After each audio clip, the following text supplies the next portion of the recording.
Alright, so this is a quick trend review. I decided to use tick charts for this one. There's 1,000 tick chart, but you can use a 5-minute chart or whatever. The point here is basically I'm going to try to show like how buying low and accumulation occurred and yet yielded markup. Okay, so the first thing to note is you're in a downtrend.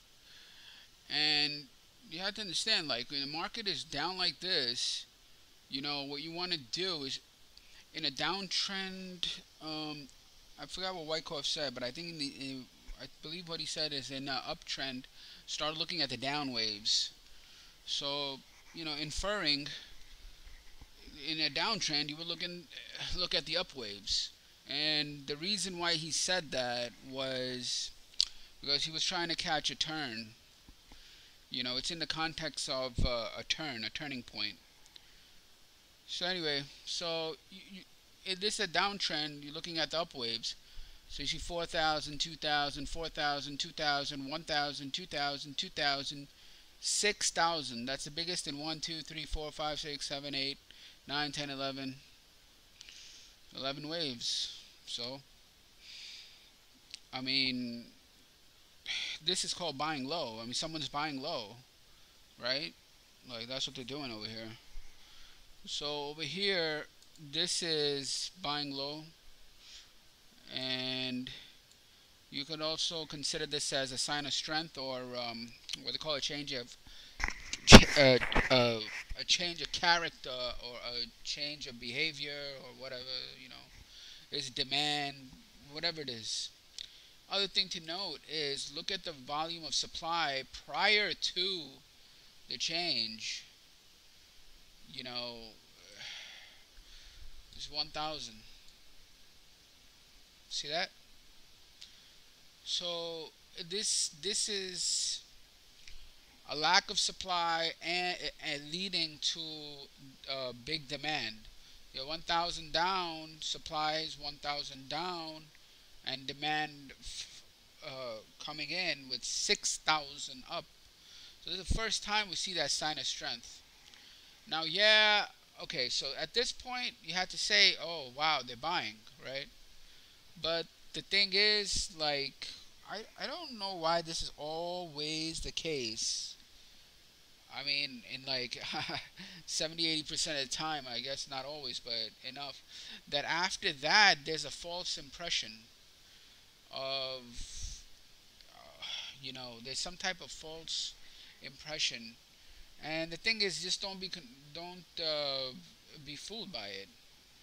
And what I mean by that is over here, it looks like it's 6,000 down, right? And over here it's 16,000 down. But this is the move. Everything else is inside. And I bet they're taking the other side. Someone's selling, but they're buying because the real, how should I say, the truth is right here. All right, that buy low, where it goes low and start buying, and then the rest of this, if you start reading all the minutia, you're gonna just I don't know, get I guess get confused, and maybe that's the purpose of some of this inside action, where it shows you 16,000. You know, that's a lot. 16,000, but it's not breaking that slow. So someone's selling, but someone else is buying, right, on the other side. And this is the truth. This here is bullshit. Like, don't think this is supply that's gonna break. All right, because supply went low, and all they found was 1,000. Person found 3,000, and a test they found 1,000, which is the lowest downwave volume. Lowest. 1,000 is less than 3, 3, 4, 11. Okay, maybe this one right here is the same, 1,000. But the other is 5,000, 12,000. So that, I mean, wait, you want a number lower than 1? So, so that leads to demand, and this is all bullshit. Like, it's the many times I see, like, sometimes there's a spring or a shakeout or something. You know what I mean? And yeah, could it have gone down? I guess. But this market is in an oversold condition right here. How do I know? Look at this. You know, it's like going down, down. It's definitely not reverting to the mean or anything like that. If you draw trend lines, it would be hitting the bottom. You know, the pullback are one bar, one bar, one bar, one bar, and then the down is 1, 2, 3, 4, 5, 6, 7, 8.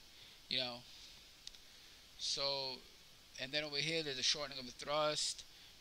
So supply is finally unable to push any lower.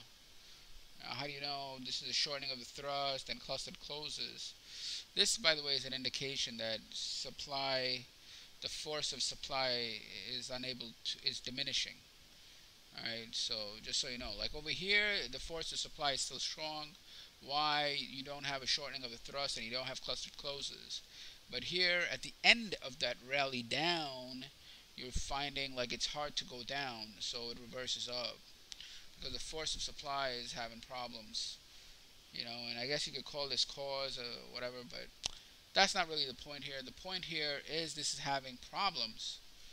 Okay, it's having problems going down, and supply evaporates and rallies in 6,000. Very, very, very, very important that this is the biggest up wave in the downtrend. And now what you want to see is if it can hold the lows. So over here, it gives you the impression that it can't hold, but don't be fooled. You know, just don't be fooled. Um, and if you want, you know, just like for what I do is if I'm like, first of all, I know they're gonna do this. It's like, but I actually expect it and take the long into it. You know, um, but sometimes like it is confusing. All right, especially because 16 is so much more than 6. It's almost triple. So if that's the case, just hold. Wait until the supply dries up again. And it dries up here. Look, it goes down in 16, down in 4, and finally on 2. Right? So that's where it dried up. So at that point, don't be afraid to trade. So, and you could call that, I don't know what to call that. LPS, I think. But it's really a lack of supply. Meaning, this market is on the springboard. It's on the springboard right there. Right there. That is the demarcation between the accumulation and markup. Alright? That lack of supply means everything's been cleaned up. Inventory has traded hands. There's nothing more left to buy. That area is dried up. No more trading. So the market at that point is on a springboard and it just needs a little push. Okay, so this is that push. This is that push into the direction up. That's a push up. Now, can it fail? Look, markets can fail at any time. They can switch directions in a heartbeat. You just need to be able to expect and react. Anyway, so it rallies and it rallies and it rallies, and it goes right on top here, at the top of this area. And over here, it does encounter supply. It goes 4 up and 5 down, and it does do this. But I'm not too concerned because it's in an overbought area, and I don't believe that this is weakness, sign of weakness, or it's not really strong selling. Yeah, it can trend all the way back down and test the lows, no doubt about that. And if you do have a very strong wave, contemplate exiting the position, or if it's gets into the top of the channel type of thing. Like if you draw lines, which I don't do, I can't stand doing it. You know, it goes to the top of the channel right there. If I would draw a line, you would be able to see it. What the hell is the line? Uh, see that? There. See, that's why I don't draw lines. Anyway, so now it reacts. Over here, it goes up in 7K, down in 8K. And over here is 18,000 contracts. Pull back. 3,000 left. Mark up some more. Bang on a thrust coming from, a pullback, ABC. Not a bad place to buy the pullback right here, against this thrust. Thrust is very important. Why is thrust important? There are many reasons. One is the buying pressure took out the selling pressure, or um, the sell orders were removed. Okay, that's why the little bit of buying goes straight up, because it can't encounter supply. If it can't encounter supply, the range of the bar is bigger. Okay, that's not all the time. Like at the top of a trend, it's very, very bearish, especially if the bar can't hold. But after consolidation or pull back to an average or something like that, it means, and the volume is low, it means the force of selling is dried up. And pulls back up on 10, down on 2, and again up on 8,000, with a strong close below. I can't stand lines, but as you can see, this definitely hit the top of the channel, especially when it goes up like that. Anyway, so now what's going on? It's pulling back on 5,000, up on 3 and down on 4. Does that mean it's a short? You know what? I don't. This looks real strong. This selling, and that's why I'm a little like hesitant, because at first I thought it was going to be a pullback. All right, but the the the low end closes, bang, bang, bang. It's very telling that this is some type of strong supply. But at the same time, I don't see as much volume coming out on it.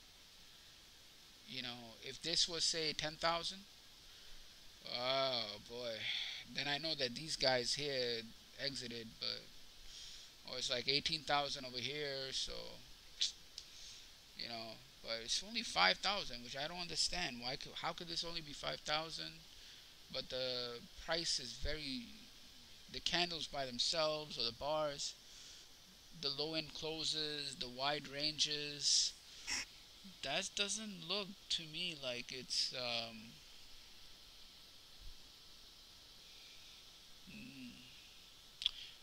that doesn't look like a pullback. So I'm gonna be observing this and see how long, And I'm also gonna look for, like, if supply dries up here, how demand reacts, because the first test right here is rejected. See, like at this area, it rallied for 2 bars and down. So it's getting real interesting. You know, we'll see if it springs against here, or if the bulls can hold it right here. I think that's also interesting. Or if there's a strong rally, whatever. You know, the whole point of it is all this shit is this, the buying low. And also, one really, really, really important lesson that it has. I mean, I have worked like tirelessly, and I figured this out. Is one of the biggest mistakes that trader can make, especially when they're understanding the method, etc., is more technical analysis, more analysis, more information, anything more will actually produce less results. More information, more technical analysis, more time frames, and more indicators will produce less productivity, and more data will also screw you over. So you want to actually keep it the other way around, meaning you want uh, less possible outcomes. The more binary it can be, like big volume, little volume, right? Wave volume instead of, for example, one of the things that Wyckoff explained was you have to think in waves. I can't tell you that I really believe that's one of the secret to the markets. But beyond that point, the methodology that he built for turning points cannot be done without thinking in waves, because the wave itself has a turning point. Up wave has a turning point, down wave has a turning point. And the more important, the point that I want to link to this is what he does is when you think in waves is you basically just started simplifying the whole thing. Why? Because there are only two types of waves, bull and bear. Now, if you compare this to candles and candle patterns, there are so many different candle patterns. If you compare this to price patterns, there are fairly a lot of price patterns too. If you compare this to many other methodologies, you will get a plethora of of outcomes or possibilities or categories. But by thinking in waves, you're limited viewing the market in upwave and downwave. And then second step would be think in my opinion would be then rallies versus reactions. And then there's just some other stuff that's there, but the point that I'm trying to make is just keep it more simple and you'll have higher results. Whereas if you keep it more and more and more and more, it actually produces much less productivity. Um, and the same thing goes for behavior. Learning all this different behavior will, for sure, be a problem. You can think of it from up and down wave, rallies, reactions, strong up wave, weak up wave, or strong down wave, weak down wave. These are binary. But when it comes to like all of the different behaviors, all of the different patterns, all of this and that, and trying to piecemeal all that, it will be a nightmare. That's all, folks. Da, da, da, da.